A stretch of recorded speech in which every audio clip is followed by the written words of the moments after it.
مسکین پور شریف کے قریب ایک گاؤں تھا جس میں ایک لڑکا تھا غریب گھر کا، اور اس کے ذمے ماں باپ نے لگایا ہوا تھا کہ بس تم نے بکریاں چرانی ہیں۔ تو وہ 11-12 سال کا لڑکا تھا، صبح اٹھتا، بکریاں لے کے جاتا، سارا دن بکریاں چراتا۔ بکریاں چرانا بہت مشکل کام ہوتا ہے، ایک تو گرمی ہوتی ہے، دھوپ میں بھاگنا پڑتا ہے، دوسرا کبھی کوئی بکری ادھر منہ مارتی ہے، کوئی ادھر منہ مارتی ہے، تو ان کے پیچھے بھاگ بھاگ کے بندہ تھک جاتا ہے۔ اب یہ لڑکا گرمی کے اندر دھوپ میں ہر وقت بھاگ بھاگ کے نا رنگ کالا ہو گیا، جسم کمزور ہو گیا، پسینہ آتا تھا، ڈی ہائیڈریشن ہوتی تھی اور پینے کو پانی نہیں ملتا تھا۔ تو بڑی مشکل سے یہ دن گزارتا اور شام کو واپس آتا، اور جب واپس گھر آتا تو ایسے تھکا ہوا ہوتا تھا کہ بس آ کے بستر کے اوپر گر جاتا تھا، نیند آ جاتی تھی۔ اگلے دن جاگتا تھا تو پھر بکریاں چرانی۔ بکریاں چرا چرا کے اس کا نا ستیہ ناس ہو گیا تھا۔ ایک دن اس کو ایک دوست ملا، ایک دوسرے سے حال پوچھے۔ اس نے اس سے پوچھا کہ بھئی سناؤ تمہارا کیا حال ہے؟ اس نے کہا یہ بڑا مزے میں ہوں۔ وہ کیسے؟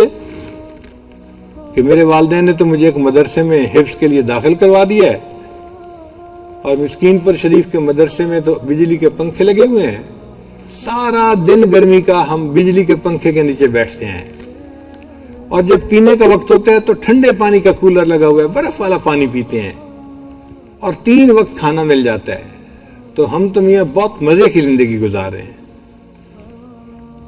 اس لڑکے نے کہا کہ یار میرا تو کوئی حال نہیں، میں تو سارا دن بکریاں چرا چرا کے تھک جاتا ہوں، اور میرا تو دل کرتا ہے میں سب کچھ چھوڑ چھاڑ کے کہیں بھاگ جاؤں۔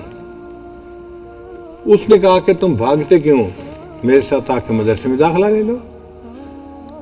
اس نے کہا تم مجھے لے جاؤ گے؟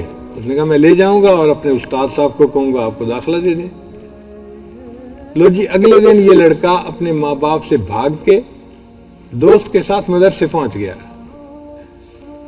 دوست نے مدرسے جا کے بتایا استاد جی میرا ایک پڑوسی ہے، اس کو ماں باپ نے میرے ساتھ بھیجا ہے، آپ اس کو داخلہ دے دیں۔ تو استاد مطمئن ہو گیا کہ چلو بھائی ماں باپ نے بھیجا ہے، اس کو داخلہ دے دیتے ہیں۔ انہوں نے داخلہ دے دیا۔ اب یہ جو بکریاں چرانے والا بچہ تھا، اس نے وہاں پر قرآن پاک یاد کرنا شروع کر دیا۔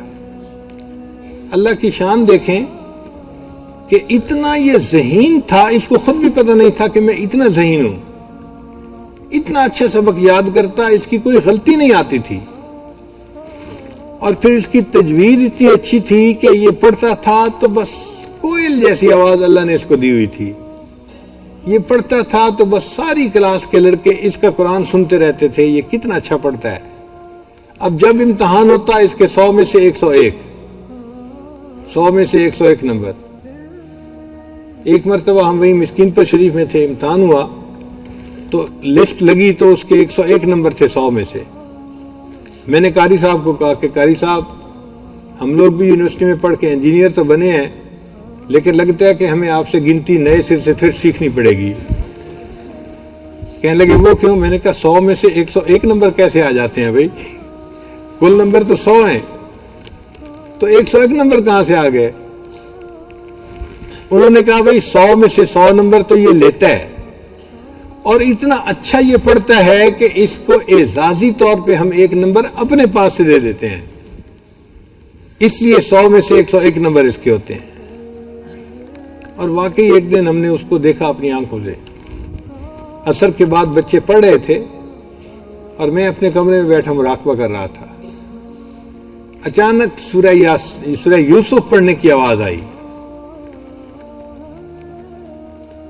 اب مراقبے میں وہ آواز جب مجھے سنائی دی تو میں حیران، یا اللہ ایسی آواز سے اتنی اچھی سورہ یوسف کون پڑھ رہا ہے؟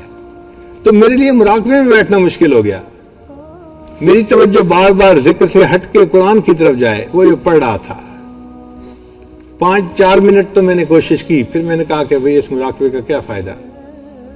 میں اٹھ کے باہر آیا تو دیکھا پوری کلاس کے بچے بیٹھے ہوئے ہیں، استاد بیٹھے ہوئے ہیں، اور وہ بچہ بیٹھ کے سورہ یوسف پڑھ رہا ہے، آنکھیں اس نے بند کی ہوئی ہیں اور لگا ہوا ہے سورہ یوسف پڑھنے میں۔ جو لوگ قریب سے راستہ گزر رہے تھے نا وہ بھی وہاں کھڑے ہو گئے، اور میں جو اپنے کمرے میں بیٹھ کے ذکر کر رہا تھا، معاملات کر رہا تھا، میں بھی چھوڑ کے وہاں پہنچ گیا۔ سارے لوگ اس کا قرآن سن رہے تھے، جب تک اس نے سورہ یوسف مکمل نہیں کی کوئی بندہ وہاں سے نہیں ہلا، اتنا اچھا قرآن پڑھتا تھا۔ خیر جب اس نے وفاق کا امتحان پاس کر لیا، حافظ بن گیا، تو اس نے اپنے استادوں سے مشورہ کیا کہ استاد جی مجھے کیا کرنا چاہیے؟ استادوں نے کہا بھئی آپ بہت ذہین ہیں، بہتر یہ ہے کہ آپ ملتان چلے جائیں اور وہاں پہ عالم بن جائیں۔ تو یہ نوجوان بچہ جو تھا یہ ملتان آ گیا اور وہاں آ کے یہ عالم بن گیا۔ اب عالم بھی بن گیا اور حافظ بھی بن گیا۔ اللہ تعالیٰ کی شان دیکھیں، اب اس نے چونکہ امتحان دے دیے تھے تو اس کو واپس اپنے گاؤں جانا تھا، اور یہ ابھی بھی ڈر رہا تھا کہ میں گاؤں واپس جاؤں گا تو میرے والدین مجھے کہیں گے کہ تیرا کام ہے بکریاں چرانا، جاؤ پھر بکریاں چراؤ۔ انہی دنوں ملتان کی ایک مسجد میں قرات کا مقابلہ ہوا، اور قرات کے مقابلے کے لیے انہوں نے کہا تھا کہ جو اچھی تلاوت کرے گا اس کو عمرے کا ٹکٹ انعام میں دیا جائے گا۔ تو بڑے لوگ راہ حضرات جو تھے اس میں مقابلے میں حصہ لینے کے لیے آئے۔ اس کو بھی کسی نے بتایا تو یہ قاری صاحب بھی پہنچ گئے۔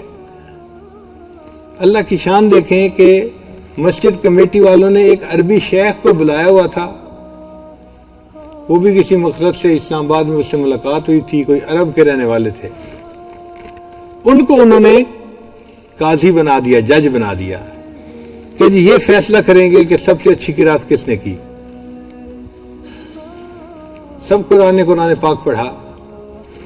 جب اس قاری صاحب کے قرآن پڑھنے کی باری آئی نا تو انہوں نے اتنا اچھا پڑھا کہ سننے والوں کا دل مو لیا، انہوں نے دل خوش ہو گیا ان کا۔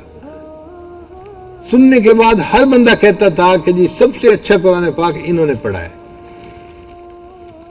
اب عمرے کی ٹکٹ کا رزلٹ اناؤنس ہونا تھا،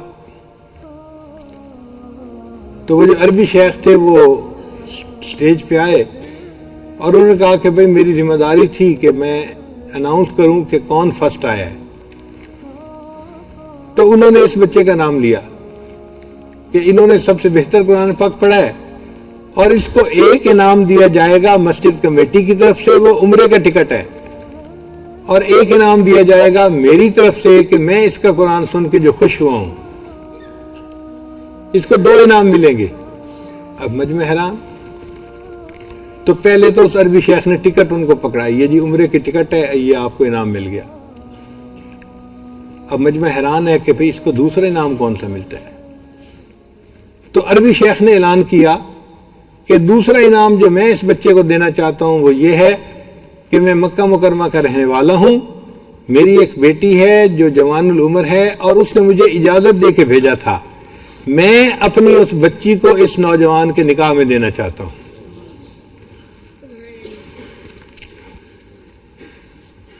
اس لڑکے نے اپنے استاد سے مشورہ کیا، استاد نے کہا تو دیہات کا رہنے والا ہے، تجھے کس نے رشتے دینے ہیں، تیری قسمت ہے، اگر عربی شیخ تجھے رشتہ دے رہا ہے تو قبول کر لے۔ لڑکے نے ہاں کر دی، اور اسی مجلس میں اس کا نکاح بھی پڑھا دیا گیا۔